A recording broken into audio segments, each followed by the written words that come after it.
Te toca hablar. Bueno, estábamos hablando antes de subir. Estábamos hablando sobre cómo Yahweh está verdaderamente santificando y limpiando su pueblo con una limpieza interna. Y tanto así sucede, y por supuesto que yo no creo en coincidencias, tú no crees en coincidencias tampoco. La porción de la Torah de esta semana, volviendo atrás al libro de Bamidbar, Números, capítulo 8, habla sobre la limpieza y la dedicación de los levitas. Y eso es tan importante. Y yo no quisiera nunca despreciar el trabajo de los levitas, porque sí que es muy importante. Pues sabemos que ese era el segundo plan de Yahweh, ¿verdad? Esa era la voluntad permisible de Yahweh, más su voluntad perfecta. Era de que todos fuéramos un reino de sacerdotes. Yo estoy diciendo que el tiempo es ahora, que debemos tomar nuestra responsabilidad. ¿No es así, Pastor Jim? Estoy de acuerdo. Tenemos que tomar esta responsabilidad ahora. Entonces, ¿cómo es que se ve eso? ¿Cómo es que se ve eso para nosotros hoy, en el cuerpo de Mashiach?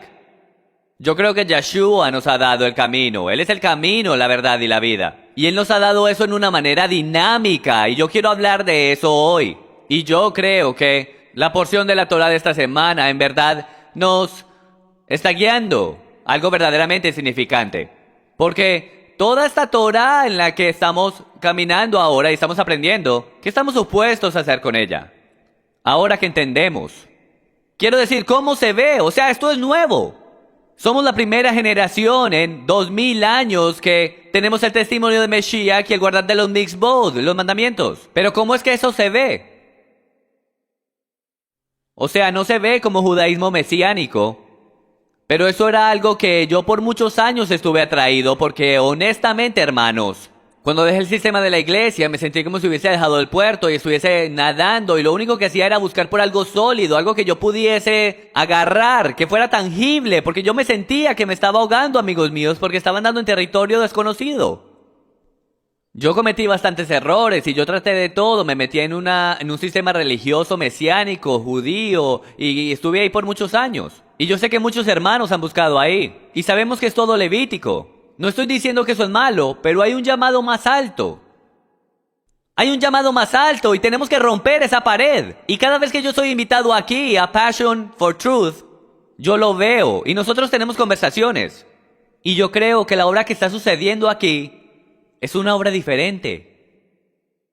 Es una obra diferente, es una obra donde se está rompiendo a través de ese velo religioso, de ese velo mesiánico judío, porque esto es más de a lo que nosotros hemos estado acostumbrados. Es mucho más. Saben, estábamos en el primer piso hablando y me encantó la imagen de palabras que se estaba desarrollando cuando decías que estabas nadando en el agua y es como el querer agarrar un salvavidas. Porque es como que todos estamos atraídos a nuestros salvavidas. Tanto es que trabaja en nuestra vida espiritual también. Porque cuando estás en un serio caos y no sabes para dónde ir y te estás cansando, tendemos a ser atraídos a cualquier cosa que nos pueda sostener.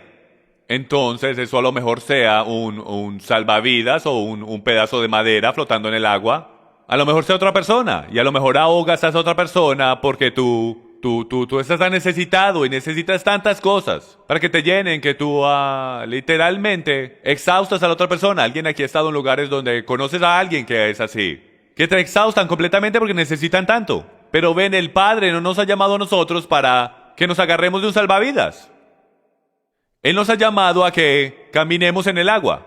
A eso es a lo que en verdad Él nos ha llamado. Entonces, ¿por qué es que no caminamos en agua cuando estamos tan acostumbrados de agarrar un salvavidas? Él va a hablar de esto esta noche y vamos a hablar de esto, pero yo quiero cuadrar todo esto diciéndole a ustedes por qué es que nosotros no caminamos en agua. ¿Por qué es que nuestro primer instinto es de gravitar hacia algo que es un objeto tangible, algo que podemos ver, probar, sentir y experimentar? Y yo voy a someter que porque estamos 6000 años removidos de quien en verdad nosotros fuimos creados de ser, lo cual no es objetos tangibles que son atraídos hacia el mundo físico. Fuimos creados seres espirituales primero, que están conectados con eso que no existe en este planeta en lo presente. Estamos conectados hacia el mundo espiritual. ¿Cuál fue la primera cosa que fue creada en Génesis? ¿La luz flotaba sobre qué? La superficie de las aguas. Entonces hay una ilustración ahí de que nosotros como hijos de la ¿qué? De la luz, estamos supuestos a flotar sobre el caos del abismo y lo desolado. Con el tohu bajohu, ¿cómo es que se dice eso en el hebreo? Estamos supuestos a flotar sobre las aguas turbulentas. No estamos supuestos a encontrarnos en el agua, estamos supuestos a encontrarnos flotando sobre el agua. Yeshua caminó encima del agua, Pedro caminó sobre el agua y la única cosa que lo prohibió de seguir caminando sobre el agua era ¿qué? Él miró hacia abajo y reconoció que él estaba haciendo algo que él no estaba supuesto a estar haciendo en el mundo físico. Y lo que yo creo que Mateo se va a enfocar esta noche es de que usted tiene un llamado y un destino que es más alto que el nadar. ¿Alguien aquí cuando niño ha estado en los Boy Scouts? Te daban la placa de cazador, de nadador, ¿verdad? Para que me dieran la medalla de nadar tuve que nadar 1 milla. Y yo tenía como 10 años o algo así. Yo dije, no hay problema, 1 milla no puede ser tan lejos, ¿verdad? Solo podías ver al Jim Staley de 10 años corriendo dentro del agua como si fuera una carrera, tú sabes. Y yo me meto ahí, estoy haciendo, tú sabes, mi cosa y 100 pies después estoy ahí casi muriéndome, llamando a que me ayuden, por favor. Y yo reconocí que el nadar es muy, muy, muy difícil. En tu cuerpo usa todo músculo, te exhausta completamente. Algunos se sienten que están nadando en la vida y se están ahogando. Y es porque estás viviendo en un mundo diferente, un llamado diferente que no fuiste llamado. Tú no fuiste llamado a nadar, eres llamado a caminar. Estamos llamados a ser reino de sacerdotes. Es la limpieza interna, literalmente es la limpieza interna. Entonces, en esta porción de la Torá, miramos a la dedicación y la limpieza de los levitas. Mas Yeshua nos ha llamado a un diferente sacerdocio. Él nos ha llamado al Melquisedec. Esa es la limpieza interna, ese es el trabajo profundo. Esa es la unción que los va a hacer a ustedes libres. Esto fue lo que me hizo a mí libre. Por años y años estuve buscando en todo lo levítico, todo lo mesiánico, todo lo hebreo. Pero hay mucho más en Yeshua, porque Él te va a empujar a través de esas vendas religiosas. Y en la actualidad te dará el interno poder y unción que cambiará tu familia, que cambiará tu matrimonio, que levantará y creará a la próxima generación, la cual no está limitada a lo levítico. No para despreciar eso, pero ¿por qué ir con lo menor cuando todos, yo he sido llamado, tú has sido llamado a algo mayor? Hacia algo mayor. Cantamos la canción, fue magnífico. Libertad en este lugar. Libertad en este lugar. Entonces dejas tu dogma, dejas tu doctrina, eres llamado afuera de la iglesia y entras en Torah empiezas a encontrar libertad. ¿Qué es lo que ustedes creen que Hasatán quiere hacer con ustedes? Él te quiere poner en atadura tan rápido. Él te atará en la Torah. A mí personalmente él me ató en la Torah. A través de intelecto, a través de conocimiento, a través de todo mi orgullo. Oh, sí, yo entendí todas estas cosas misteriosas e increíbles. Y mi lógica y mi razonamiento me pusieron en ataduras. Me puso en ataduras. Hasta que yo fui tirado al suelo otra vez y él me dijo, no, yo te llamé a algo más grande que lo levítico. Aquí es como tú haces a tu pueblo libre. Ustedes son reyes y sacerdotes en la orden de Melquisedec. Melqui, reyes, Sedic, justicia. Melquisedec, ese es el llamado. Vamos a ver dónde todo esto comenzó. Vamos a Bereshit, Génesis, hacia el comienzo, capítulo 14, versículo 17. Melquisedec no es mencionado mucho en las Escrituras. Él solo es mencionado 3 veces en las Escrituras enteras.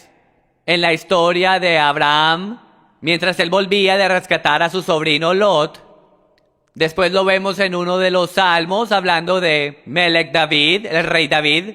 Y luego dentro del libro de Ivrim, el libro de los Hebreos, capítulos 5, 6 y 7. Esos son los 3 lugares en las Escrituras. Es un misterio. Es el misterio de la unción del Melquisedec.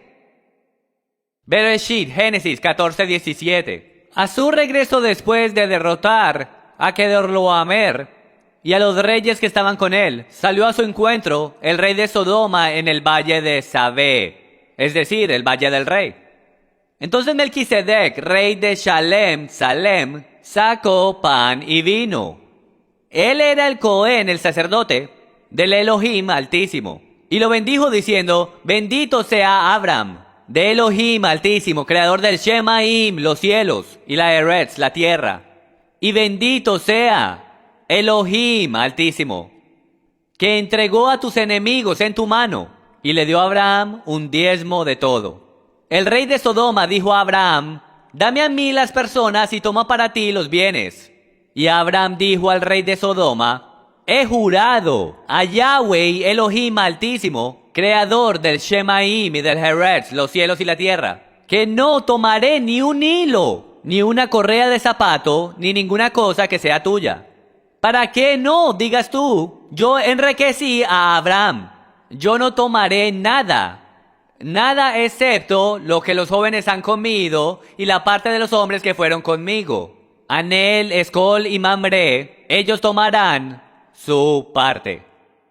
Entonces Melquisedec, rey de justicia, él recibió ¿qué? Un diezmo de todo de la victoria de Abraham en contra de ¿quién? Kedorlaomer.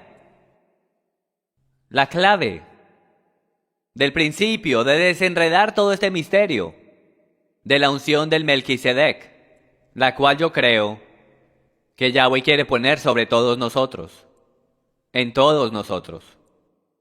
Volten conmigo a Tehilim, Salmos 110, y veremos donde este Melquisedec habla de nuevo en las Escrituras.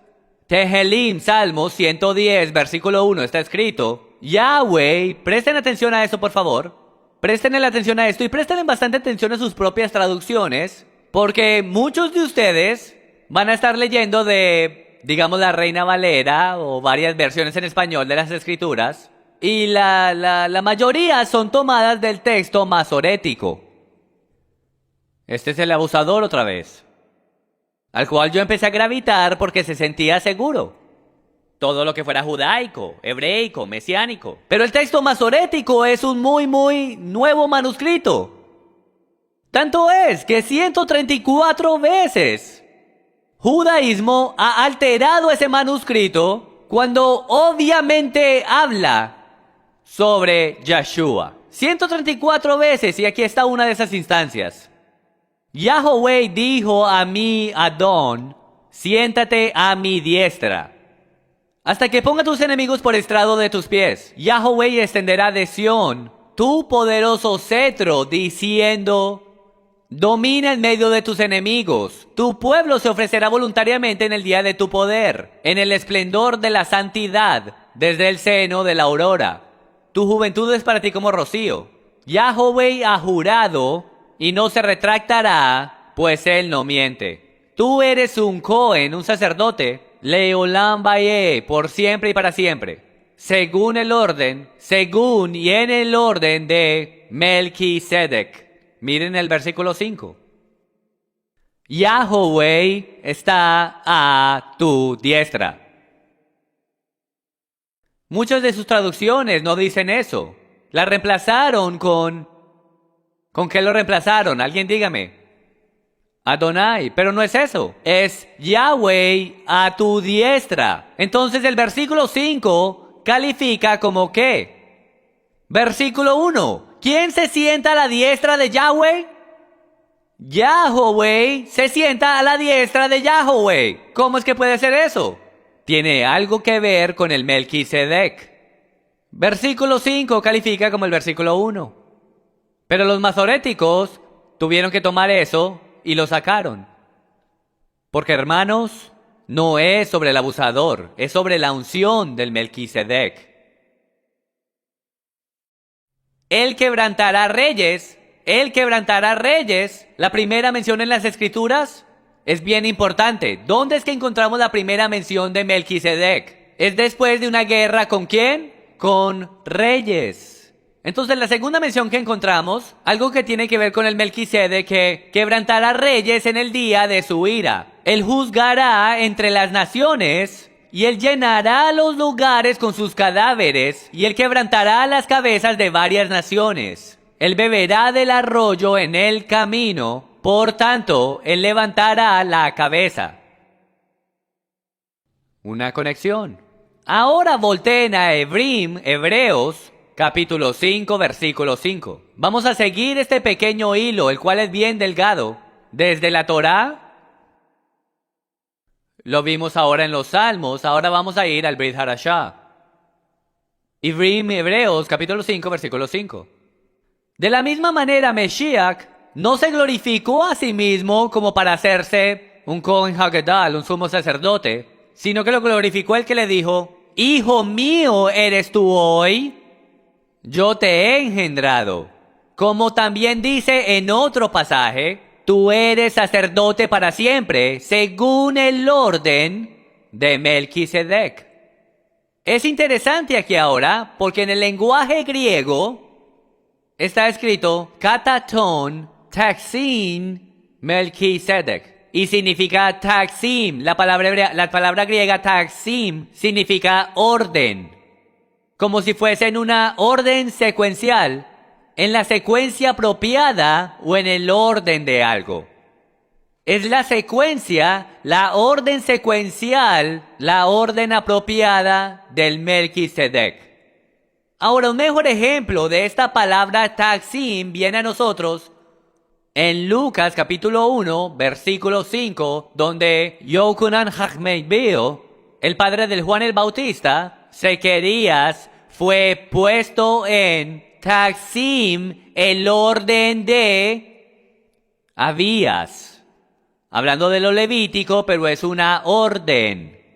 Es una orden específica. El orden de la justicia.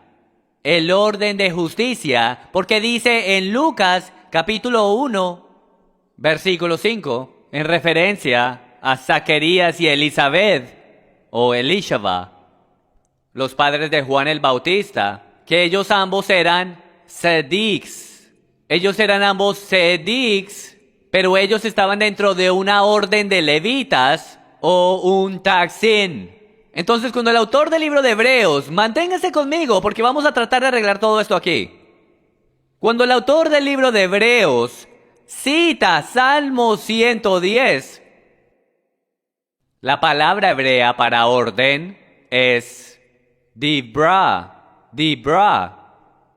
Y esa palabra solamente es usada 4 veces en todo el Tanakh y literalmente significa el poner en orden. Por dibra viene de la palabra hebrea diver, que significa hablar, para poner en orden a través de él, hablar, o orden de secuencia otra vez. Lo cual es increíble porque lingüísticamente la palabra en hebreo para palabra es devar. Entonces lingüísticamente es tan emocionante porque hebreo es todo conectado. Entonces el orden es puesto en orden a través del hablar por la palabra. Lo es. Y nosotros tenemos que hablarnos mutuamente en nuestras vidas. Esta orden de Melquisedec en nuestras oraciones, en nuestras congregaciones, tenemos que reclamarla. Por el hablarla. Hablando el orden, porque si lees Apocalipsis capítulo número 2, nosotros debemos estar en esa orden de reyes y sacerdotes. Es una unción poderosa. Pero yo mismo busqué el salvavidas, busqué en el judaísmo, busqué en el mesianismo que ha ocurrido por los últimos 20 años. ¿Y saben qué, hermanos? Yahweh está haciendo algo mucho mejor. Pero debemos estar en la secuencia correcta. Sí, es bien interesante lo de esta palabra orden, a la cual él hizo referencia con Zacarías, el cual es el padre del que llamamos Juan el Bautista o Juan el Inmersor. Y él era un sacerdote. Lo cual hace a Juan el Bautista un sacerdote, lo cual es bien interesante porque Yeshua no puede ser, él no puede ser inaugurado en ministerio hasta que un sacerdote lo inaugure, lo cual es otra historia aquí. Pero lo que les quiero mostrar es de que Zacarías es un sacerdote bajo el orden de Abías, y Zacarías es el padre de Juan el Bautista. Y el orden estaba bajo Leví, y ahí habían múltiples órdenes, ¿ok? Habían 24 órdenes donde el sacerdote una vez a la semana tenía que servir en el templo. Y cuando las 24 semanas habían pasado, volvían a comenzar. Servían 2 veces al año. Donde esto se convierte bien significante en este mensaje es en el orden. La palabra orden en hebreo está hablando específicamente de la conexión en una de las órdenes, la cual estaba establecida para que sirviera en el templo. Todas tomaron su lugar como un reloj. Sabían exactamente cuál era su calendario, sabían exactamente cuándo tenían que servir en el templo, como un reloj, año tras año, mes tras mes, década tras década, generación tras generación. Hasta que hubo una orden que se levantó sobre las demás y dijo: esta es la orden en la que yo quiero que se sirva en mi templo. Y nosotros somos un templo del Dios viviente, ¿verdad? Entonces, si hay una orden mencionada por el escritor del libro de Hebreos, y luego podemos ver una orden levítica a través de los padres de Juan el Inmersor, deberíamos entonces poder ver, si regresamos de nuevo al Melquisedec, deberíamos poder ver una orden, ¿no es así? ¿O solo son ideas mías? Creo que deberíamos ver alguna orden, alguna secuencia. Deberíamos poder ver alguna referencia con el Melquisedec. Entonces, ¿en qué otro lugar en las Escrituras podemos encontrar una referencia de una persona que es un rey de justicia? Melquisedec. El Melquisedec. Vayamos a Kefabed, segunda de Pedro. No es un lugar donde pensarías mirar. Kefabed, segunda de Pedro, capítulo 2, versículo 4. Ahora, les voy a dar la traducción literal porque yo sé que ustedes entienden que la Reina Valera le agregó puntuación.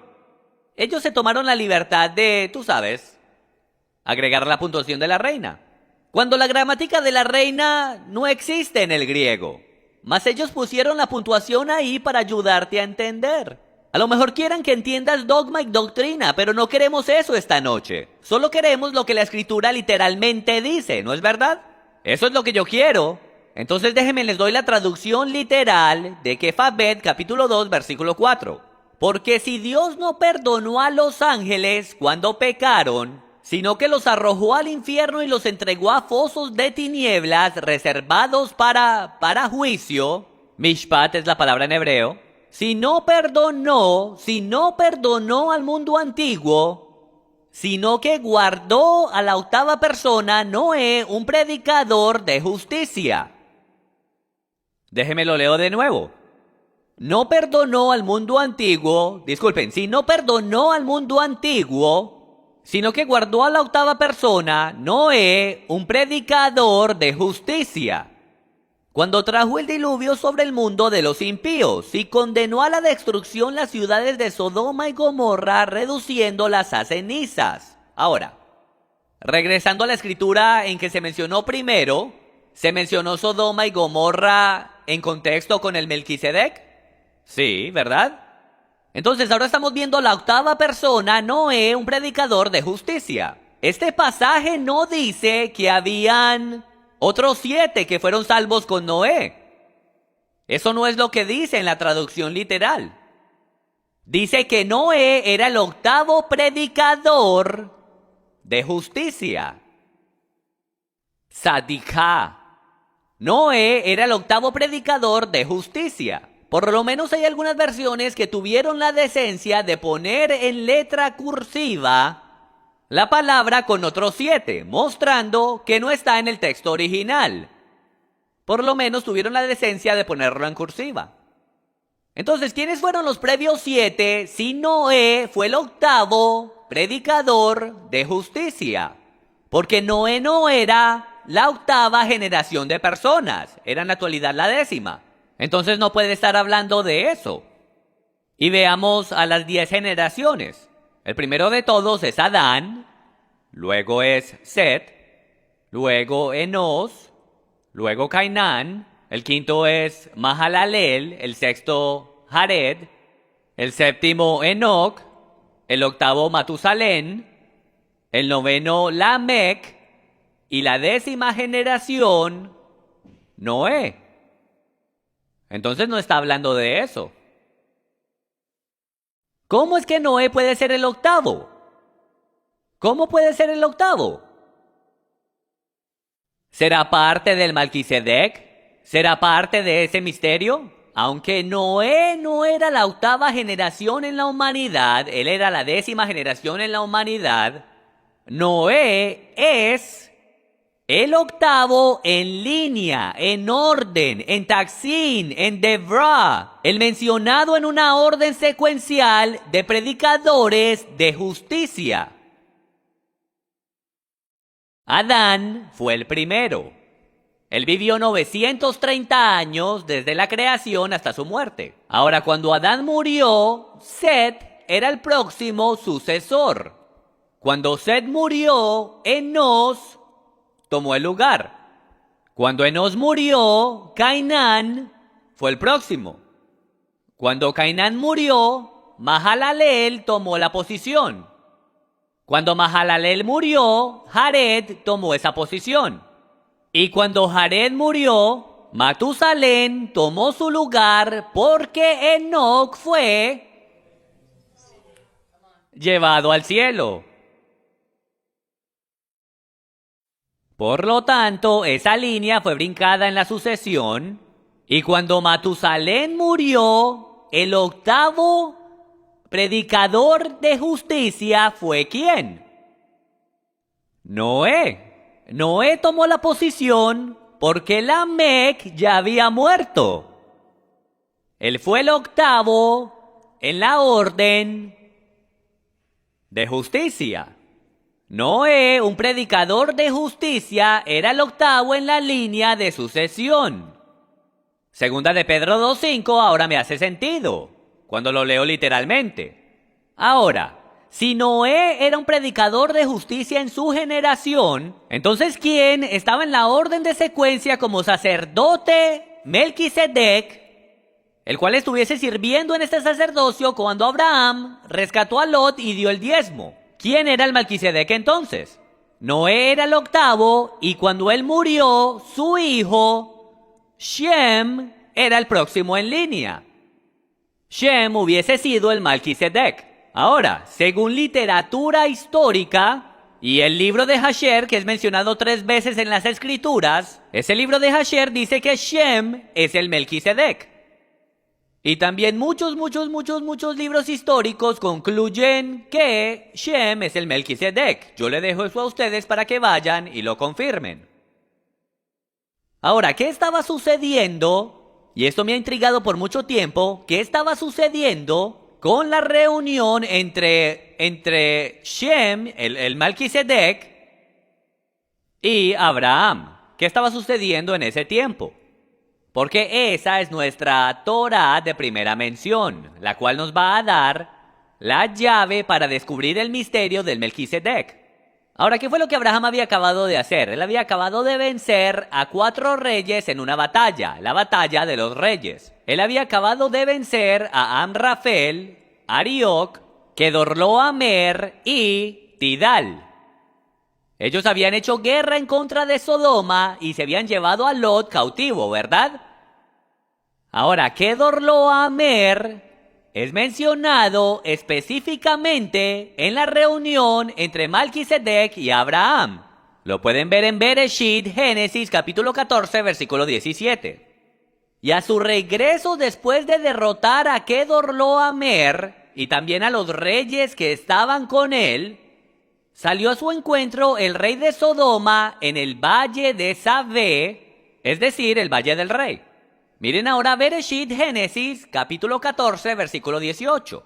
Entonces Melquisedec, rey de Salem, sacó pan y vino. Él era sacerdote del Dios Altísimo. Y lo bendijo diciendo, bendito sea Abraham del Dios Altísimo, creador del Shemaim y el Haaretz. Y bendito sea Elohim Altísimo, que entregó a tus enemigos en tu mano. Y le dio el diezmo de todo. Ahora, ¿por qué es que los otros reyes no son mencionados por nombre?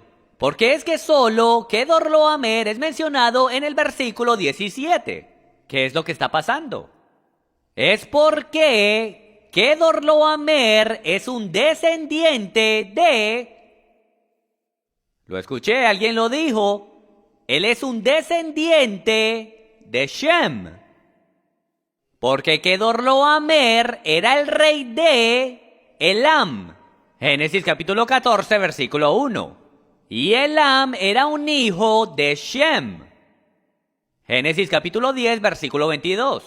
Entonces Abraham, o Abraham, como era conocido entonces, también era un descendiente de Shem a través de Arfaxad. Arfaxad. Wow. Entonces, ¿qué es lo que Abraham acaba de hacer? Abraham, un descendiente de Shem, acaba de matar a Kedorlaomer, un descendiente de Shem. Lo que tenemos aquí es una pelea familiar. Y cuando el sacerdote viene, Abraham, como era conocido entonces, trata de hacer paz con él pagándole diezmo. Y el Melquisedec, Shem, da pan y vino. Es una ofrenda de paz por una disputa familiar. Shem viene y hace paz con Abraham trayendo pan y vino. Abraham hace paz con Shem dándole la 10ª parte de todo. Es una pelea familiar. Abraham, un descendiente de Melquisedec, Shem, mató a Kedorlaomer, un descendiente de Shem, el Melquisedec. Esto, hermanos míos, nos está revelando un misterio. Yeshua, el Melquisedec, va a venir y traer paz a una disputa familiar después de una gran batalla entre reinos y naciones. Siento el Ruach HaKodesh en este lugar ahora mismo, Eso es Jim. genial. Eso es genial. Y sabes, otra increíble conexión es de que Shem en hebreo significa el nombre. Otro de los nombres de Dios es Hashem, el nombre. Entonces, en verdad, el Melquisedec no es coincidencia de que el Melquisedec del que tú estás hablando en este lugar esté conectado con el nombre de Dios, Hashem, Es increíble. el Rey de Justicia. Si ven, puedo estar trabajando en esto por años, pero me reúno con el pastor Jim y todo de un momento a otro es como que se vuelve un completo genio delante de mí. Yo estoy como que, pero yo he trabajado en esto por años.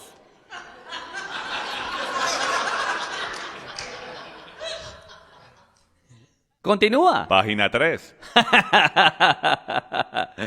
Es increíble, pero ahora encontremos la conexión. Vayamos a Tejelim, Salmos capítulo 2. Ahora, este es un salmo Melquisedec. Este es un salmo Melquisedec, el cual es citado en el libro de Hebrim, el libro de Hebreos, el cual no lo es todo sobre pactos. Eso fue lo que me dijeron en la iglesia. El pacto ha sido abolido y ahora tenemos uno nuevo. No. Hay un mejor sacerdocio. Esto se trata sobre el sacerdocio. El libro de Hebrim está hablando sobre el sacerdocio, no está hablando de pactos. Así es. Pactos está en cursiva en el libro de Hebrim, por lo menos en algunas traducciones, en las buenas traducciones. Se trata del sacerdocio.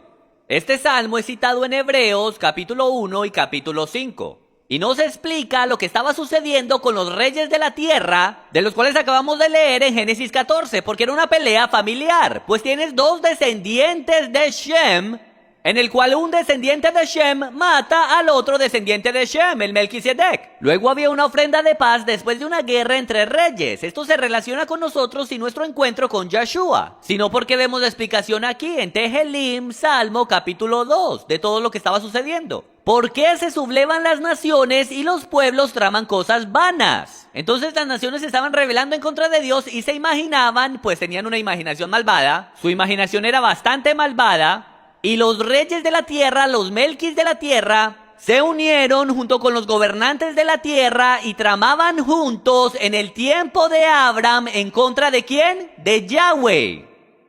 Ellos estaban tramando unidos en contra de Yahweh y en contra de su ungido. ¿Y quién era su ungido en aquel tiempo? El Melquisedec, el ungido Cohen, sacerdote. Y decían lo siguiente: rompamos sus cadenas y echemos de nosotros sus cuerdas. Rompamos las tradiciones de los padres entre nosotros. Rompamos la secuencia Melquisedec, la línea que había sido establecida y puesta en orden, Debrah, hablada, Tú sabes la línea Adam, Sed, Enoch, etc. La palabra hebrea ahí para cadenas es la palabra moser. Moser, que viene de la palabra hebrea yasá, que significa rompamos las costumbres. Las costumbres que han sido establecidas y enseñadas a través de las generaciones.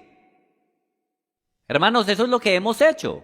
Hemos sido llamados a romper las tradiciones, las cuales nos han enseñado y se han mezclado en nuestras generaciones. Y parte de esa orden del Melquisedec es de que usted debe de hacer guerra en contra de esas generaciones que lo tratan de hacer esclavo a las doctrinas y tradiciones de hombres. Y eso es lo que está sucediendo en Passion for Truth. Es extraordinario. Se están rompiendo cadenas. El crecimiento, lo que me has mostrado antes de comenzar hoy. En las habitaciones del piso de arriba, donde hay planes de transmitir a las naciones por televisión. Es extraordinario. ¿Saben lo que es interesante? Es que hay dos tipos de cadenas o de ataduras. Y es de donde sacamos la palabra atadura. Y es porque hay dos tipos de atadura. ¿Cuántos se recuerdan la escritura que dice que un cordel de 3 hilos no se rompe fácilmente? ¿Ok? Entonces tienes una cadena y eso es si sigues en las costumbres o en las tradiciones de Yahweh. Y luego como una comunidad o como una hermandad somos un cordel de 3 hilos, atados todos juntos. Tú estarías, más bien dicho, lo opuesto a eso sería en la cárcel o en cadenas, pero la diferencia es que estarás dentro de un palacio. Entonces, en una atadura todos estamos amarrados juntos y las paredes nos protegen a todos. La otra atadura es si tú sigues las tradiciones que no son encontradas en las escrituras, que no son del Altísimo, y lo que sucede es que el cordel de 3 hilos se convierte en cadenas y te lleva a esclavitud. Y la misma cosa que era supuesta ser un palacio, con sus paredes de protección, se convierte en paredes que te dejan en esclavitud, las cuales te prohíben el poder ir y cumplir tu destino. Entonces, de lo que él está hablando aquí es en verdad extraordinario. Entonces, vamos a analizar esto más adelante porque esto está súper interesante. Esto es bien profundo y bastante espectacular. En verdad me quedo con la boca abierta. ¿Por qué se están yendo las naciones en contra del Señor? Porque quieren romper las tradiciones que Yahweh estableció. Y no debemos romper esas tradiciones. Porque podemos admitir que todas las tradiciones no son malas. Ustedes saben, hay buenas tradiciones en nuestra cultura que se deben guardar. Hasta Yahweh crea tradiciones él mismo. Él dijo, ¿cuántos han escuchado de los senderos de justicia? ¿Sabía usted que la palabra ahí no son senderos de justicia? Búsquelo. Son ciclos de justicia. Eso es lo que la palabra hebrea dice ahí. No es senderos, esa no es la palabra en hebreo. La palabra que está en ese versículo en particular, seguimos los senderos de justicia, esa es una idea lineal, senderos de justicia. Yahweh dice, no, yo conozco a mis ovejas. Si los pongo en un sendero, seguirán caminando directo al precipicio. Entonces yo quiero que caminen en ciclos, para que aprendan una y otra vez. Para que aprendan los ciclos santos de Dios. Todo con Yahweh es cíclico, todo es circular. Por eso es que cuando miras al Shemaim, ¿qué es lo que puedes ver? ¿Ves tú diamantes o las estrellas son redondas? Los planetas son redondos, nuestro mundo es redondo, nuestra mente es redonda, la mayoría. En todo lo que hacemos, él apunta a la idea de que todo es cíclico. ¿Cómo es que aprenden los niños? En tradiciones cíclicas. Si le enseñas la tradición incorrecta, ¿qué sucede cuando tengas 50 años? Van a tener una dificultad muy grande de sacarse esa tradición o esa mentalidad porque han estado caminando en un ciclo lleno de mentiras y de tradiciones hechas por hombres. Es increíble. Entonces, si este Salmo 2 está explicando lo que pasó atrás en Bereshit 14, miren lo que dice Tehelim, Salmo capítulo 2:4. El que se sienta como rey en el Shemaim se ríe y Yahweh se burla de ellos. Yo creo que se burlaba de ellos cuando eran 4 reyes contra 5. Ahí se estaba burlando. Luego les hablará en su ira y su furor los aterrará, diciendo: pero yo mismo he consagrado a mi Melech, mi rey, sobre Sión, mi santo monte. Ciertamente anunciaré el decreto. Yahweh me dijo, mi hijo eres tú. yo te he engendrado hoy, pídeme y te daré las naciones como herencia tuya, y como posesión tuya los confines de la tierra. Entonces, como Abraham hizo shalom con el Melquisedec, en los próximos versículos de la Escritura, ¿qué promesa se le hace? ¿Qué promesa se le hace a Abraham? Monarquía, tierra, una promesa a Melquisedec para su descendencia. Porque le pagó Leví un diezmo a Melquisedec, lo hizo a través de Abraham. Eso es lo que nos dice el escritor del libro de los Hebreos. Esto es increíble. Tú los quebrantarás con vara de hierro, los desmenuzarás como vaso de alfarero. Entonces, Tejelim, Salmo 2, me da más profundidad para poder entender qué está sucediendo con el Melquisedec en Génesis 14. Es la guerra de la semilla de Abraham entre sus hijos Isaac e Ismael, porque Isaac recibió el Melquisedec sobre Ismael, lo cual todavía está sucediendo hoy. Es una guerra entre la semilla. Shem murió, luego Eber hubiese tomado y sido el próximo en esa línea. Luego de Eber hubiese sido Yitzhak. Después de Yitzhak hubiese sido Jacob. Y de ahí en adelante. Y hemos descubierto que esta línea lo más seguro fue a través de Jacob hacia la tribu de Yahudá, Judá. ¿Por qué? Porque ¿qué encontramos con el Melech Shelomo? Melech, rey, él ya es un rey. El rey Salomón dice en Coelet, el libro de Eclesiastes, que él se veía a sí mismo como ¿qué? Un predicador. ¿Un predicador de qué? Un predicador de justicia. Entonces, si tienes a un rey que es un predicador de justicia, pero no es de la línea de Leví, sino de la línea de Judá, como Yeshua, ¿será posible? ¿Será que es posible? ¿O será solo mi tonta imaginación? ¿Será él un predicador de justicia? Él era un predicador de justicia. ¿Y será que en su generación él era un sacerdote en el orden de Melquisedec? No en el orden de Leví, porque él era un descendiente de la tribu de Yahudá. Déjame interrumpir por un minuto y déjame decir que no es probable, es en lo absoluto. ¿Por qué? Porque Melquisedec, como usted probablemente lo ha escuchado creciendo en la iglesia, está compuesto de dos palabras, Melech, y él dijo esto al comienzo, pero en su acento inglés lo tengo que traducir. Melech es rey. Pero hazlo en el acento inglés entonces. Melech es rey. Esto es genial. Sedec Él tiene a es sus justicia. hijas haciéndolo también. ¿Dónde está Elena? Ella en verdad que lo hace súper bien. En verdad que sí lo hace bien. En verdad que sí, ella lo hizo esta mañana en el desayuno. Buenos días, Buenos caballero. días. ¿Quieres un poco de té y galletas? Y unos zapatos nuevos. Pero no, seriamente. Tú quédate callado. Melech significa rey. Oh, eso no se puede. Sedec es Sadik, lo cual significa justicia, o sea que es un rey de justicia. Entonces Noé, como un predicador de justicia, la Biblia dice que él era más alto, que él era más justo que cualquier persona que estaba en la tierra en aquel tiempo, lo cual lo hacía a él literalmente en estar haciendo el trabajo de un rey. A él es el cual a quien hasta Yeshua está siendo comparado.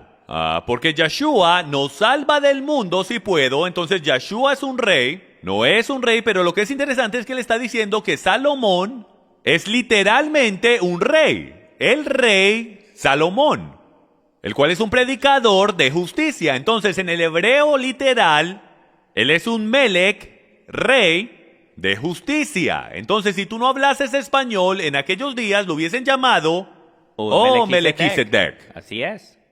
Melik o Melquisedec. Entonces, el día de hoy lo que hemos creado es un papel, básicamente como una nueva posición llamada Melquisedec. Pero en aquel tiempo era hebreo, simplemente era un rey de justicia. Entonces, lo que quiero que entiendan mientras caminamos por todo esto es que hemos creado a este Melquisedec como una persona. ¿Es verdad o no? Más es un reinado. Es un reinado, es un papel y es una posición. Es una autoridad, es una posición de autoridad cuando eres un rey de justicia. Y más adelante vamos a definir lo que eso significa. Y sí, él es un Melquisedec. Entonces el escritor del libro de Hebreos, nos dice que así es como entramos a este reino, así es como entramos a esta orden Melquisedec. A través de Yeshua, ofreciendo oraciones y súplicas con gran clamor y lágrimas al que puede librarnos de la muerte. Y vamos a ser oídos por nuestro temor reverente, porque a través del Hijo hemos aprendido a través de su reverencia. Tenemos que orar, tenemos que andar en una vida llena de súplica, con gran clamor y lágrimas, siempre llenos de un temor reverente. A eso es lo que esto nos está llevando, y por el mero hecho de que Yahweh nos está dando un corazón dispuesto a guardar la Torá, significa que esto es solo el comienzo. No te conformes con el salvavidas, ve por toda la unción. Y eso es lo que este ministerio ha estado haciendo. Amén. Amén. Ustedes tienen el fundamento y siguen trabajando. Y siempre listos para continuar haciendo esta genial obra. Es interesante el notar de que en Qumran, los esenios vivían en Qumran y los manuscritos del Mar Muerto fueron encontrados en una cueva en 1947. Por los beduinos. Pero ¿qué estaban haciendo los esenios en Qumran en vez de estar en Jerusalén? Porque ¿quién estaba en Jerusalén? Un sacerdocio corrupto herodiano, el cual tenía un sumo sacerdote que no estaba calificado, llamado Caifás. Ellos no querían nada que ver con eso, entonces se fueron para el desierto, y lo que es interesante es que los escritos de El Qumran, que ahora están disponibles, en el manuscrito 11Q13 habla de la venida del Melquisedec. Esto viene del manuscrito del Mar Muerto. Y habla de esta secta de los esenios. De que el Melquisedec, el rey de justicia, ellos creían que el rey de justicia iba a ser una presencia y esperanza que iba a regresar durante su tiempo. ¿Qué tal nosotros? O sea, ¿creemos nosotros esto? Porque esa es mi expectativa. Una verdadera esperanza y realidad en la que yo pueda tomar fuertemente este misterio y poderlo aplicar en mi vida y afectar mi vida y la vida de mi familia, la vida de todos nosotros. Los esenios creían que el Melquisedec y el Mesías estaban conectados. Su expectativa era de que cuando el Melquisedec apareciera, él iba a ser un ser exaltado y divino. Tanto así que en los manuscritos modernos, donde ves la palabra Yahweh, en los manuscritos del Mar Muerto encuentras la palabra Melquisedec. Les voy a dar un ejemplo. Yeshaya, Isaías 61:2 dice esto. En nuestras Biblias diría para proclamar, ahora, Yeshua citó esto cuando subió a la sinagoga. Aunque en los manuscritos del Mar Muerto es diferente. En nuestras Biblias dice para proclamar el año favorable de Yahweh y el día de venganza de nuestro Elohim, para consolar a todos los que lloran. Pero en los manuscritos del Mar Muerto dice para proclamar el año favorable de Melquisedec y el día de venganza de nuestro Elohim, para consolar a todos los que lloran. ¿Y no dijo el Melquisedec Yeshua este salmo? Discúlpenme, ¿este profeta? Yeshaya, Isaías, lo hizo en la sinagoga.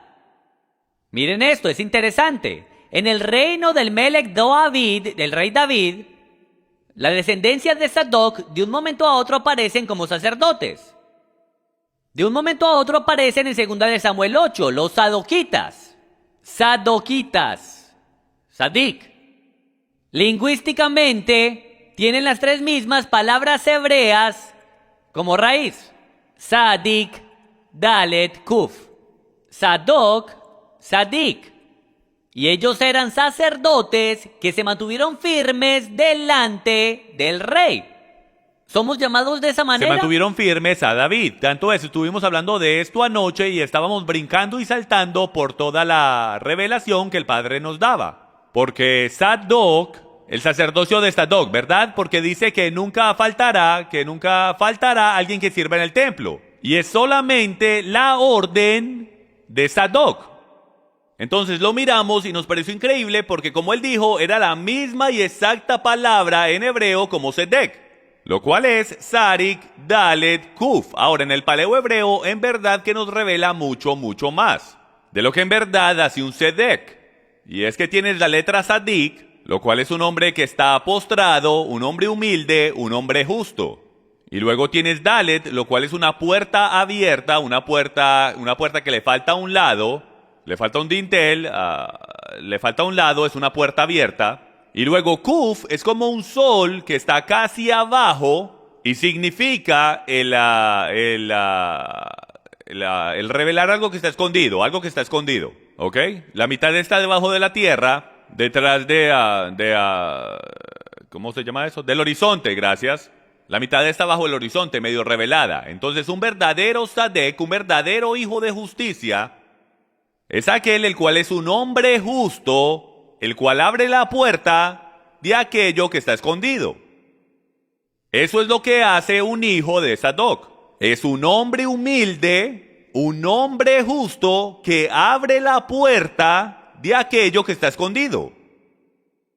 Ahora, lo que tenemos que entender después de ir por todo esto es que hay que definir la palabra justo. La tenemos que definir. Yo no sé si tú vas a hacer eso más adelante o si quieres lo puedo hacer. Yo creo que tú lo puedes hacer. Okay. Es bien importante, ¿no cree usted que si estamos hablando de justicia, en verdad deberíamos saber lo que eso significa? Entonces, la palabra justicia, ambos en el griego y en el hebreo, y ustedes saben que a mí me gusta mucho más el hebreo porque ese fue el idioma que vino primero, y todos los conceptos griegos, todas las palabras griegas escritas en el Nuevo Testamento vienen de conceptos hebreos. Entonces tomas la palabra griega, vuelves al original, el Antiguo Testamento griego, la Septuaginta, lo conviertes al hebreo y ahí está, tendrás la definición correcta de esa palabra. Entonces, si tú vas y miras al griego original, y es increíble porque trabaja de ambas maneras en el griego y en el hebreo, y cuando miras en el griego, la palabra griega en actualidad es dikaios. Y le recomiendo que vaya y lea el Strong's usted mismo si quiere. Pero dikaios en el griego, una de sus definiciones es guardar leyes divinas. Eso es justicia. Ahora, lo que yo le enseño a mis hijas como justicia es bien simple. Hacer la cosa correcta. ¿Creen ustedes que esa es una buena descripción? Hacer lo correcto. ¿Qué es lo correcto? Lo que él dice que es lo correcto. Hace sentido, ¿verdad? Pero si regresas al hebreo, la palabra en hebreo para justo es Sedec. Y la definición de Sedec es el ser justo, legal, alguien el cual es justo en gobierno, correcto en carácter y conducta, correcto, justo y legal. Ahora, yo no sé ustedes, señoras y señores, pero esto cambia todo. Si usted regresa y mira a cada una de las escrituras en el Nuevo Testamento que usa la palabra justicia, legal, está lleno de Torá. Lo cambia todo. Sí. Lo cambia todo por completo. Tanto es, vamos a hacer esto para divertirnos. Vamos a escoger un versículo al azar en el Nuevo Testamento rápidamente en un minuto. Vamos a leerlo con ojos hebreos. Vamos a leerlo Vamos a dejar de greco-romanearnos. Dejen de greco-romanear.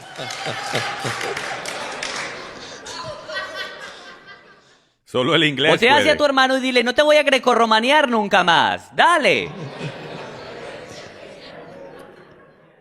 Está bien, aquí vamos. Primera de Juan, capítulo 2. Me encanta esto. Dice en el versículo 28, y ahora, hijos, permaneced en él para que cuando se manifieste, tengamos confianza y no nos apartemos de avergonzados en su venida. Si sabéis que él es justo, sabéis también que todo el que hace justicia es nacido de él. ¿Pueden ver cómo la definición radicalmente cambia cuando lo defines por la Biblia? Justicia es guardar las leyes divinas de Dios, lo cual te hace justo delante de sus ojos. Cuando estás mal delante de sus ojos es porque hiciste algo en contra de lo que él dijo. Entonces lo que él está diciendo es que si tú sabes que él es justo, que Yeshua es justo, porque él guardó la ley de Dios a la perfección, él es justo, él es perfecta justicia, él es el rey, él es el Melquisedec. Sabéis también que todo el que hace la cosa correcta, guardar las leyes divinas de Dios, es nacido de él. Por eso es que en Mateo capítulo 7, Cuando los fariseos están parados delante de Dios, me los puedo imaginar ahí chocando brazos y diciendo, vamos a entrar al cielo. Y Yahweh, Yahshua, en la actualidad es el juez, los mira a los ojos y dice, apartaos de mí, no os conozco, ustedes que practican la iniquidad. Injusticia. Injusticia. Ustedes no han hecho lo que mi padre dijo que hicieran, por lo tanto, no son hijos de justicia. Son solamente los hijos del Rey justo que podrán servir en el altar. Por esto es que el Melquisedec es tan genial y tan importante. Wow, eso sí que es profundo. Pero yo estuve mirando al altar equivocado. Lo hice. Porque el escritor de Ibrim dice, nosotros tenemos un altar el cual está afuera del campamento, del cual ellos no tienen derecho de comer. No es la ofrenda Shalamín la que está ocurriendo en ese altar que te puedes llevar y comer. Si eso es lo que quieres, vete para la orden levítica, no la desprecio. Pero, ¿es eso lo que quieres o quieres ir afuera del campamento? Y no puedes ir a comer de ese altar, porque en ese altar hay otro sacrificio. Una obra mayor. La obra de redención del Melquisedec Yahshua está en ese altar. Ok, ahora tengo que decir algo porque dijiste algo increíble. Ok, ustedes tienen que saber de lo que él está hablando en lo literal, cuando estamos hablando del altar, porque él no está siendo figurativo. Cuando él dice que había un altar afuera de las paredes de Jerusalén. Literalmente existía un altar afuera de las paredes de Jerusalén, donde solo se hacía un solo sacrificio. Y era el sacrificio de la vaca roja. Era un lugar limpio, la Biblia lo llama un lugar limpio. Había un puente que era construido solo cuando necesitaban el sacrificio de la vaca roja, el cual instituye la porción de la Torá de esta semana. Estoy a punto de levantarme. Porque los sacerdotes eran inaugurados en su servicio y dedicados solo cuando el sacrificio de la vaca roja era hecho. Cuando se hacía el sacrificio de la vaca roja y las cenizas se recogían y se regaban, adivinen qué pasa. Eso purificaba el templo entero y el sacerdote podía hacer su trabajo. Usted puede haber nacido un sacerdote, pero hasta que la vaca roja fuese sacrificada, y si usted no sabe de qué estoy hablando, vaya a ver la enseñanza de la vaca roja para que pueda entender todo esto en contexto. Porque hasta que la vaca roja no sea sacrificada, no importa si usted tiene el llamado de sacerdote o el linaje de Leví o de Aarón. Hasta que eso no suceda afuera, en el Monte de Olivos, usted no podría comenzar su ministerio. Porque estarás impuro hasta que eso suceda. Así es. Entonces lo que sucede es que no saben quién es el que puede operar en el altar que está afuera del campamento. Y es una sola persona. Y es el Cohen Hagadol. Es el sumo sacerdote el que opera y trabaja dentro de ese sacrificio, dentro de ese sistema sacrificial para poder purificar el templo entero. ¿Y quién es el sumo sacerdote? El Melquisedec. Es el Melquisedec, el rey de justicia, que fue sacrificado en el mismo lugar de la vaca roja, purificando a todos los israelitas llamados de nacimiento desde el monte Sinaí para que fuesen sacerdotes. Pero no podían entrar en su llamado hasta que el sacrificio fuese hecho. Después que el sacrificio fuese hecho en el Monte de Olivos, en el mismo lugar, en el lugar limpio del sacrificio de la vaca roja, eso instituye inmediatamente una nueva orden de servicio al templo, donde cada uno de ustedes que fueron llamados por el Dios Altísimo para que fuesen un reino de sacerdotes, no podrán operar en su llamado hasta que acepten el hecho de que no es el Cohen Hagadol, el sumo sacerdote de la orden levítica, sino que es el Cohen Hagadol, el Melquisedec, el rey de justicia, que supersede, y esa línea de sangre corre desde Adán hasta Noé, hasta Yahshua mismo. Cuando aceptas esa sangre, ese es el verdadero sacrificio de la vaca roja que permite que seas purificado para que puedas caminar en el llamado que Yahweh designó para ti. ¡Wow! ¡Poderoso! ¡Poderoso! Pero nos tenemos que alejar de la corrupción. Y eso fue lo que hizo la comunidad de Qumran. Ellos se alejaron de la corrupción de Caifás. Ellos se alejaron del sistema corrupto herodiano de tradiciones y dogmas religiosas. Tanto así que la secta de los esenios en el tiempo de Yeshua, ellos creían que el Melquisedec, el ungido, estaba conectado con el Mesías, el Mesías. Y él estaba esperado a que viniera y trajera una conexión divina, y luego él tendría que morir como está escrito en Daniel 9:26. Y muchos investigadores el día de hoy que han visto los manuscritos del Mar Muerto de Qumran, ellos han concluido que dentro de la comunidad del Qumran, sus textos mesiánicos Melquisedec hasta sugieren que este líder, este maestro de justicia, este Sedec, sería perseguido y que probablemente sería crucificado y resucitado. Eso es increíble. Investigadores que han investigado estas cosas y han investigado cientos y cientos de textos. Ustedes reconocen que el Departamento de Antigüedades de Israel no había revelado los manuscritos del Mar Muerto por mucho tiempo porque ellos no sabían eso en verdad que iba a revelar. Porque a lo mejor afecte algún dogma y doctrina. Y muchos eruditos que en la actualidad han leído los manuscritos del Mar Muerto y han llegado a la conclusión de que el Melquisedec tenía que ser perseguido y que era divino y posiblemente crucificado y resucitado, ya no pueden enseñar en las universidades, los han echado. Y ellos lo esperaban en su transcurso de vida. En su transcurso de vida, así es. Por el Daniel 9:26, que dice, 483 años desde que se dio el decreto, el Mesías, el ungido, el Melquisedec, morirá. Y si te mueves 483 años desde el decreto, esa era la expectativa. Cae justo durante la muerte del Mesías. Pero tú tienes que ser un sacerdote, un Cohen, ¿verdad? Antes de que puedas ofrecer un sacrificio, ¿verdad? Tienes que ser un sacerdote, un Cohen, antes de que puedas ofrecer un sacrificio. El sumo sacerdote se levanta para oficiar el sacrificio. Solo después que el sacrificio sea completamente consumido, él se podrá sentar. Se queda de pie, tiene que esperar hasta que todo se haya cumplido. Wow. Los profetas llevan un mensaje divino.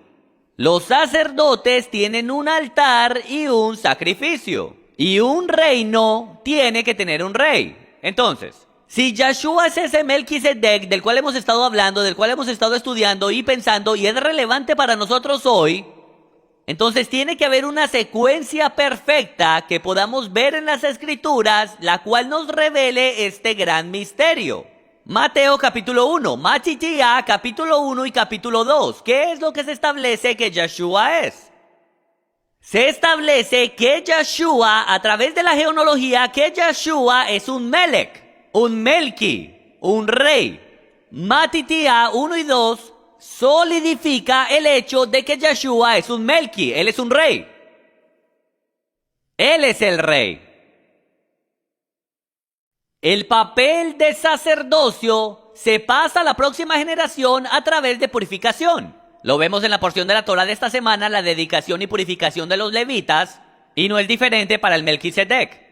No hay diferencia para nada. El sacerdocio se entrega a través de mikvah, el rito de inmersión. El mantel del sacerdocio debe de ser entregado a través de la inmersión. Saben que los levitas se afeitaban de pies a cabeza y estaban ritualmente inmersos. No hay nada diferente con el Melquisedec. Tiene que ser transferido a través de mikvah. Si Yeshua ya es un Melki, si él ya es un rey, ya está sólido. Mateo 1 y 2, las genealogías para eso es que están ahí. Para establecer que nuestro Yeshua es un Melki. Pero ahora queremos ver dónde es que esa transferencia ocurrió, porque el libro de Ibrim dice que hubo una transferencia. Vamos a ver, el manto del sacerdocio es entregado a través de mikvah. El río Jordán, hermanos, el Jardín, es un geográfico punto de cambio. Recuerden, principados, demonios, estudian tu genealogía y estudian tus generaciones y operan geográficamente. Va a haber un cambio y Yeshua va a entrar en una nueva dimensión donde él va a hacer guerra con entidades y él va a entrar en guerra. Pero primero que todo tiene que haber una transferencia. Él nació Melec de los judíos, Melec de los yahuditas. Mateo 2, capítulo 2 dice, ¿dónde está el Melec de los yahuditas que ha nacido? Porque hemos visto su estrella en el oriente y hemos venido a adorarle. Entonces Yeshua debe cumplir toda justicia a través de un legítimo sumo sacerdote. ¿Era Caifás un legítimo sumo sacerdote? No, pero Johanan el Inmersor, Juan el Inmersor, era del linaje de Aarón. Ambos de sus padres caminaban en justicia, era del linaje. El taxín, si los voy a greco-romanear, el devar en el hebreo, la secuencia, la palabra hablada del linaje de Abías. Johanan el Inmersor era el sumo sacerdote legal. Así es. ¿Por qué no estaba en el templo? Porque estaba corrompido, era herodiano, era una abominación. Por eso se fue para el desierto, a comer langostas kosher. Hablamos de eso también anoche. Ni entremos en eso. Mejor continuemos. Mateo, capítulo 3, versículo 13. Él siempre se pone nervioso cuando vengo con mis zapatos rojos de baile. Entonces llegó Yeshua de Galilea al Jordán, a donde Johanán para ser bautizado por él. Pero Johanán trató de impedírselo diciendo, yo debo de ser bautizado por ti, Yeshua. ¿Y tú vienes a mí? Y Yeshua respondiéndole le dijo, permítelo que ocurra ahora. Escuchen esto, porque es conveniente ¿para qué? Cumplir toda sedeká. ¿Qué sucede cuando un rey cumple toda justicia? Yeshua es un rey. Él entra al agua como un rey, pero él sale del agua como un rey que ha cumplido toda justicia. Él sale del agua como un Melquisedec. Aquí es donde sucede, aquí es donde sucede, aquí es. Esta es la transferencia de poder, autoridad, unción de la cual usted y yo somos herederos. Aquí está. Tenían que cumplir toda justicia y tenía que ser a través del sacerdocio del linaje de Aarón por el legítimo Yahweh ungido Cohen Hagadol Juan el Bautista. Por esto es, señoras y señores, que en las escrituras Pedro se paniqueó. Cuando él se dio cuenta que toda esta gente aceptaron al Mesías, dijeron que seguirían a Yeshua, él preguntó, ¿se han bautizado ya? Por esto es que las escrituras te mandan a que seas inmerso. De dos maneras. Ambos en agua y en fuego. Porque él te está conectando a dos cosas. Él te está conectando, es igual que Yeshua, que es el comienzo de aquel que es sumergido, que trae el sumo sacerdocio de Melquisedec, si puedo, esa nueva orden. Tú no puedes ser un hijo Melquisedec, a no ser que tú seas mikveh de la misma manera. Tú no podías seguir a un rabino en el primer siglo si no eras bautizado, no lo podías hacer. Hubo una transferencia, como él dijo, pero lo que yo les quiero mostrar hoy es que habían dos clases de transferencias. Había a través de agua, lo cual era la transferencia del Melquisedec, un orden de linaje. Pero ¿en cuál orden vas a estar tú?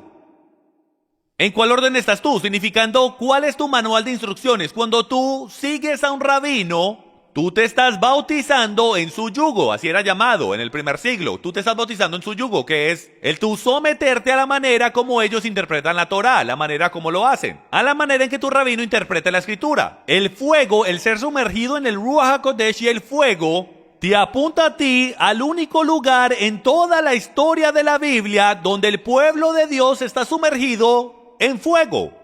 Y eso fue exactamente 1200 años antes de Hechos capítulo 2, cuando estaban sumergidos en fuego.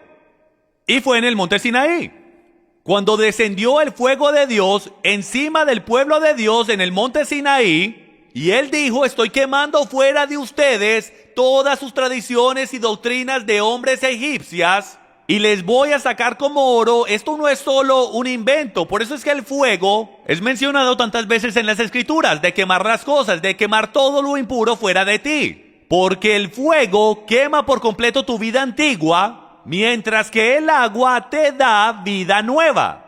¿Entienden lo que estoy diciendo? El fuego quema tu vida antigua y el agua te trae vida nueva. Por esto es que, y tiene que ir en esa orden, por esto es que cuando tienes un fuego verdadero que destruye un bosque entero, ¿a que no saben qué sucede? La lluvia y el agua viene y nueva vida comienza a crecer. Nada sucede en el mundo natural de vida nueva hasta que la tierra sea mikvad. Por esto es que el diluvio tuvo que suceder. La tierra tuvo que ser mikvad para que la nueva orden pudiese ser establecida. Aleluya. Cuando nosotros somos mikvad, como las 40 personas la semana pasada, somos mikvad en una nueva orden. ¿Está haciendo esto sentido? Maestro, sigue enseñando. Esto es genial. Y aquellos los cuales no están siguiendo a Yeshua van a ser mikveh dentro de la nueva orden mundial. ¿Cierto? Regresemos. Pero si Yeshua entonces recibe la transferencia a través del sumo sacerdote legítimo, Yohanan el inmersor, Juan el Bautista, él entra al agua como un Melec y sale del agua un Melquisedec. Pero Yeshua todavía tiene que lidiar con el corrupto Caifás. ¿Cómo va a lidiar con eso? Con la Torá. Vayamos al libro de Wayikra y establezcamos un precedente. Wayikra, Levíticos capítulo 5. La ofrenda del pecado.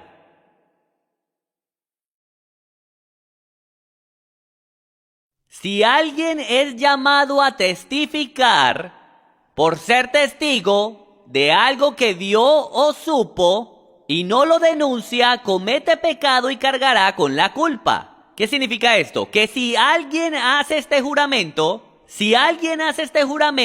y tú lo escuchas, y tú eres un testigo de algo, y tú conoces algo y conoces la verdad, pero tú no la declaras, estarás en pecado y tú cargarás con la culpa. Eso es lo que esto significa. Ahora vayamos a Wayikra, Levíticos capítulo 10, versículo 6. Luego Moshe dijo a Aarón y a sus hijos, Eleazar e Itamar, no descubráis vuestra cabeza, ni rasguéis vuestros vestidos para que no muráis. ¿Qué sucede si rasgan sus vestidos como sacerdotes? Se mueren. Tú rasgas tu vestidura sacerdotal, tú anulas tu posición, tú quedas descalificado y tú vas a morir. Ahora miren lo que Yahweh hace. Él hace una instrucción especial porque él no quiere que hayan accidentes. Éxodo Shemot 28, versículo 32. Y habrá una apertura en el medio de su parte superior. Esto es el traje sacerdotal. Alrededor de la abertura habrá una orla tejida como la abertura de una cota de malla. Una cota de malla es básicamente un tejido reforzado para que no se rompa. El traje sacerdotal, la misericordia de Yahweh, su Rahamim, él decide hacer una instrucción especial para que no rasguen sus vestiduras accidentalmente, anulen su sacerdocio y mueran. Él hace un doble tejido de armadura alrededor del traje sacerdotal, para que no se vaya a romper por accidente. Ahora veamos cómo Yeshua lo establece en lo natural. Él lo acaba de establecer en lo supernatural, ahora lo va a establecer en lo natural. Mateo 26, versículo 57.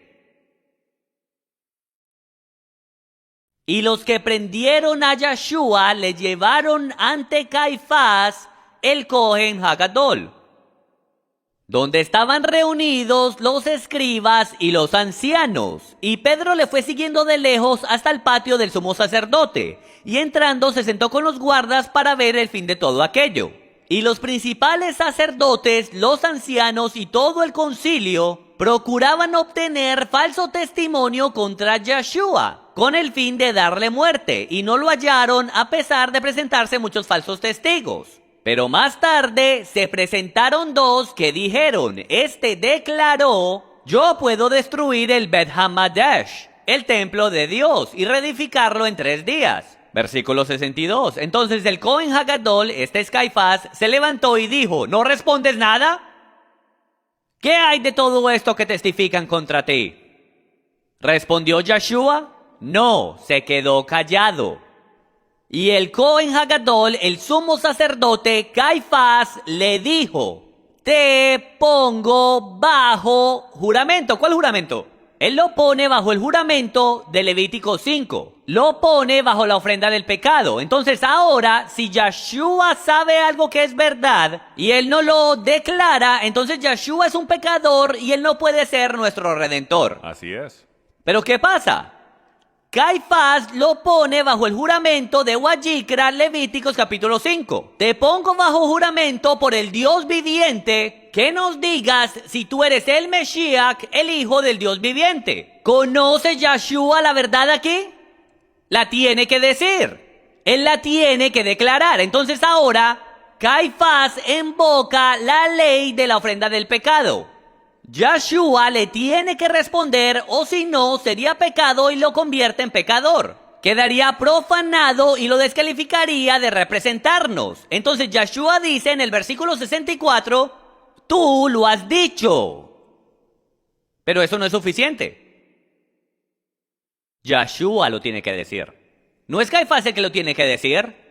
Tú lo has dicho. Sin embargo, yo os digo, no Caifás.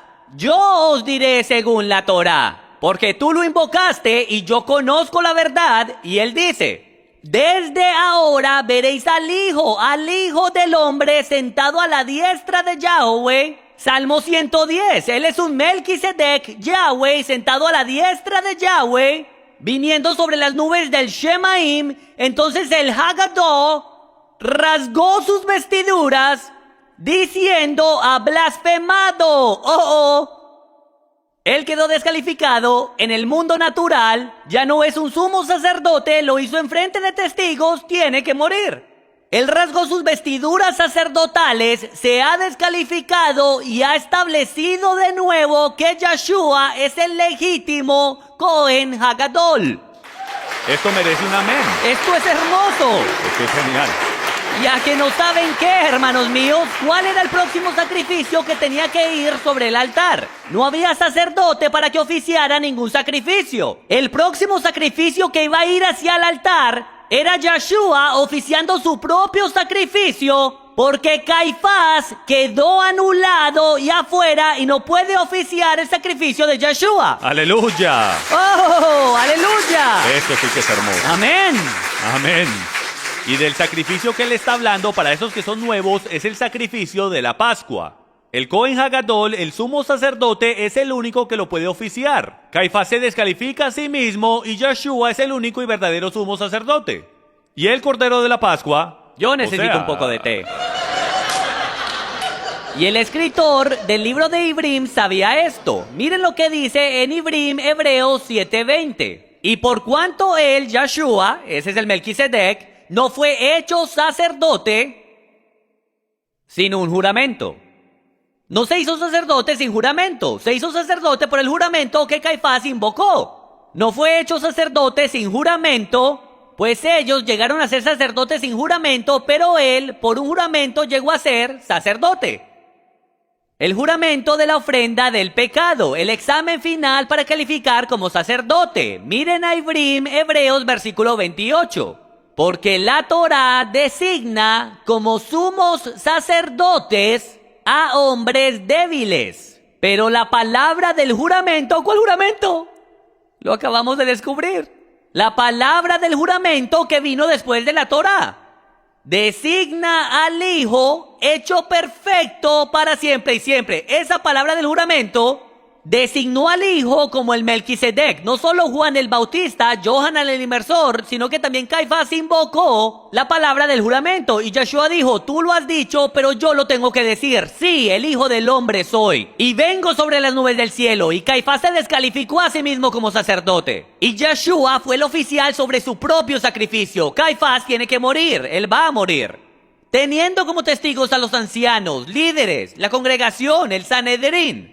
Mas ahora miremos a Yeshua. Recuerden que el escritor de Hebreos citó Salmo 110, versículo 4. Orden es la palabra hebrea devra, que en la actualidad significa: Él fue puesto en orden por el hablar, De la palabra. por el juramento. Él fue puesto en orden por el hablar. O sea, ¿pueden ver cómo nos tiende la trampa? ¿Pueden decir que les tendí la trampa? ¿Les puse una trampa? ¿Les di una trampa? Es una conspiración, pero es una conspiración bíblica de revelación. ¡Es increíble! Ahora, hay unos detalles que tenemos que cuadrar. Yohanan Juan, capítulo 19, versículo 23. Pero ahora, si Yeshua es el Cohen HaGadol, él es el Cohen HaGadol, él es el sumo sacerdote. Miren lo que sucede. Entonces los soldados, Yohanan Juan 19, 23, Presten atención. cuando crucificaron a Yeshua, tomaron sus vestidos e hicieron 4 partes. Una para cada soldado y también su túnica. Ahora, la túnica era sin costura, tejida en una sola pieza. Por lo tanto, se dijeron unos a otros: no la rompamos, sino ¿Vieron echemos eso? suerte sobre ella, para ver de quién será. Para que se cumpliera la escritura, repartieron entre sí mismos mis vestidos y sobre mi ropa echaron suertes. Por eso los soldados hicieron esto: no la rompamos. Es porque es la túnica del sumo sacerdote, no puede ser rota, o si no Yeshua quedaría descalificado y ni siquiera se ha sentado todavía. ¿Cierto? Él tiene que hacer el trabajo. Ahora vayamos a Hebreos capítulo 10, versículo 9. Entonces dijo: he aquí, yo he venido a hacer tu voluntad, oh Yahweh. O sea, él quita el primer sistema sacrificial para establecer el segundo. Por esta voluntad hemos sido Kadosh mediante la ofrenda del cuerpo de Yeshua HaMashiach ofrecida de una vez para siempre. Y ciertamente todo Cohen está de pie, día tras día, ministrando y ofreciendo muchas veces los mismos sacrificios que nunca pueden quitar los pecados. Pero él, habiendo ofrecido un solo sacrificio por los pecados, Leolam Bayet, se sentó a la diestra de Yahweh, esperando de ahí en adelante hasta que sus enemigos sean puestos por estrada de sus pies. Él está citando el único texto Melquisedec en todo el Antiguo Testamento, aparte de Génesis 14. El sumo sacerdote solamente se puede sentar cuando el sacrificio sea completamente consumido. Como sumo sacerdote, él se tiene que mantener en pie hasta que el sacrificio sea consumado. Yeshua no se puede sentar hasta que se haya cumplido. Lucas 7:28. Os digo, hermanos, que entre esos nacidos de mujer no hay mayor naví, no hay mayor profeta que Yohanan el Inmersor. ¿Ustedes se dan cuenta que Yohanan el Inmersor es mayor profeta que Abraham? ¿Un mayor profeta que Moshe y Rabí, Moisés nuestro maestro? Él fue el mayor profeta, mayor que Daniel, que Isaías, que Jeremías, el mayor de todos. Yohanan el Inmersor, el mayor profeta. Sin embargo, Yeshua dice esto: sin embargo, el más pequeño en el reino de Yahweh es mayor que él. ¿Por qué? Y aquí es donde en verdad nos golpea duro. Aquel que es menor en el reino de Melquisedec, en la orden de Melquisedec, el menor en el reino de Melquisedec es mayor que el mayor profeta en la orden de Leví. Tenemos que transferir los reinos. Tenemos que romper a través de ese velo mesiánico religioso y transferir los reinos. Porque aunque estemos luchando, batallando, hermanos míos, y todos luchamos, aunque estés luchando, métete en el reino del Melquisedec, porque hasta el menor en ese reino es mayor que el mayor profeta en la orden de Leví, y te estarás poniendo el yugo con, como dice el pastor Jim, el sacrificio de la vaca roja, en un altar del cual ellos ni siquiera pueden comer. Afuera de las paredes, es caminar en autoridad profética y apostólica. Es el ministerio Melquisedec, el cual es mayor que cualquier otro ministerio. ¿Por qué es que no estamos caminando en la autoridad divina entregada por Yahweh, Melquisedec, en nuestras congregaciones? O sea, el ministerio, tu ministerio, el ministerio al cual Yahweh te ha llamado es un ministerio de resurrección. Y la resurrección viene de Elohim. Y la resurrección es una regla permanente de servicio, la cual nunca está abolida. Y a eso es lo que Yahweh nos está llamando a todos. Entonces ahora, hermanos, lo que estoy diciendo es que si quieren hacer un compromiso y quieren venir adelante, y yo creo que no hacen esto muy seguido, pero siento que lo debemos hacer. Si usted quiere hacer ese compromiso de caminar en la unción Melquisedec bajo Yeshua, o usted le quiere hacer un compromiso a Yeshua ahora mismo, le pido que por favor levante su mano, y ancianos, miren alrededor. Levante su mano, porque usted necesita que alguien le ministre a usted, ore por usted y le ayude. Le ayude en esa unción. Ancianos, miren todas esas manos. Líderes ancianos, miren todas esas manos. Toda esta gente quieren hacer un compromiso. Pastor Jim, le voy a pedir que continúe usted y nos dé sus palabras. Por supuesto, y a todos ustedes que levantaron sus manos, les pido por favor que al final del servicio se hagan a este lado de la tarima para que nuestros líderes y grupo de oración se reúnan con ustedes. Y espero que la escritura que estoy a punto de citarles, le haga mucho más sentido a ustedes ahora. Donde dice que el sacerdote, cuando hacía el sacrificio, ¿qué era lo que tenía que hacer? Estar de pie. ¿Y hasta cuándo, Mateo? Hasta que se haya cumplido. Hasta que se haya cumplido por completo. Entonces, ¿recuerdan la escritura que dice cuando todo haya fallado? Estad de pie. Estad de pie. Estad de pie. Eso no es solo un mensaje para que te sientas bien. No. No es solo metafórico o figurativo. Yahweh, todo detalle, desde la letra más pequeña hasta la tilde, está ahí por alguna razón. Él dice que cuando en el medio del sacrificio, en el medio de los tiempos turbulentos, en el medio de tu vida, en el medio de las cosas que no sabes ni qué hacer, ponte de pie. ¿Tú sabes lo que Él está diciendo? Él está diciendo que tú eres un sacerdote. No retrocedas, ponte de pie. Y espérame a mí que termine la obra en tu vida. Y después que yo termine, te podrás sentar y te sentarás a la mano derecha de la mano derecha. Porque tú eres un hijo de justicia. Tú eres Ben Melquisedec. Aleluya. Tú eres el hijo del rey que trajo justicia. Y les quiero decir, antes de terminar, ¿qué Abba los quiere animar esta noche? Esto no es solo información. No, esto es grande. Esta es gigantesca información.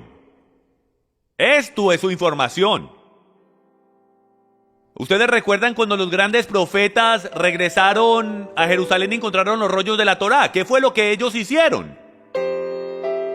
Ellos cayeron de rodillas y leyeron la ley por varios días, por 3 días sin parar. Porque el pueblo había perdido su identidad y habían perdido su propósito y lo que era su razón de vida. Mientras caminamos, y muchos de ustedes son nuevos a las raíces cristianas, están aprendiendo el principio del libro, la Torá, el manual de instrucciones. No sea tan rápido de querer agarrar el primer salvavidas y decir, bueno, ¿qué es familiar? ¿Qué está haciendo esto? ¿Quién está haciendo esto? Y es muy fácil que hagamos eso. Y es porque aparenta tener algo más de lo que teníamos en nuestro pasado.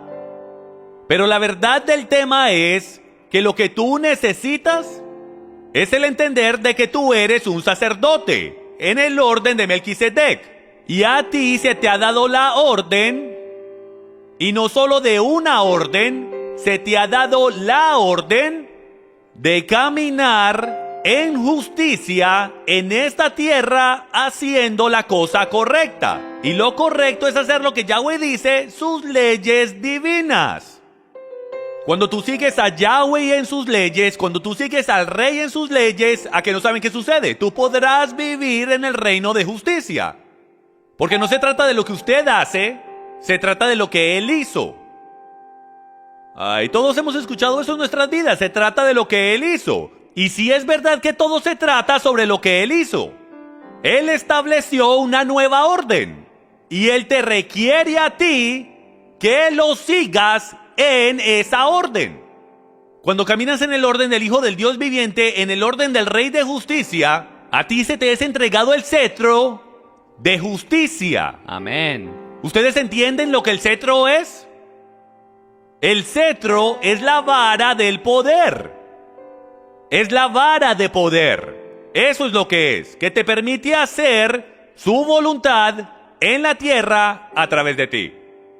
Yo solo soy un pastor, un líder, uno que es de un pasto. Yo soy un pastor. De ahí es que viene la palabra pastor, el pastor que pastorea las ovejas. El Padre no desea hacer su voluntad a través de un pastor. Él desea instruir al pueblo a través de los pastores, para que tú puedas hacer la obra a la cual tú fuiste llamado. Porque es que todos hemos crecido con la idea de que nosotros somos los que hacemos el trabajo, y que ustedes solo escuchan y dicen, wow, este no es ese tipo de mensaje. Yo quiero que ustedes en casa entiendan que ya tienen lo que necesitan hace tiempo. Entiendan de verdad que ustedes son hijos del Dios viviente, de la orden justa de Melquisedec. Vive como un rey. Vive bajo la justicia de las leyes divinas de Yahweh. No hay ninguna otra definición de justicia. Tú podrás decir, yo soy justo porque Él es justo, y es verdad. Eso te deja entrar hacia el reino. Pero ¿a dónde quieres vivir en el reino? ¿Quieres vivir comiendo las migajas de la mesa? ¿O quieres sentarte mejor a su diestra en las cenas de las bodas del Cordero? ¿Nos podemos levantar, por favor?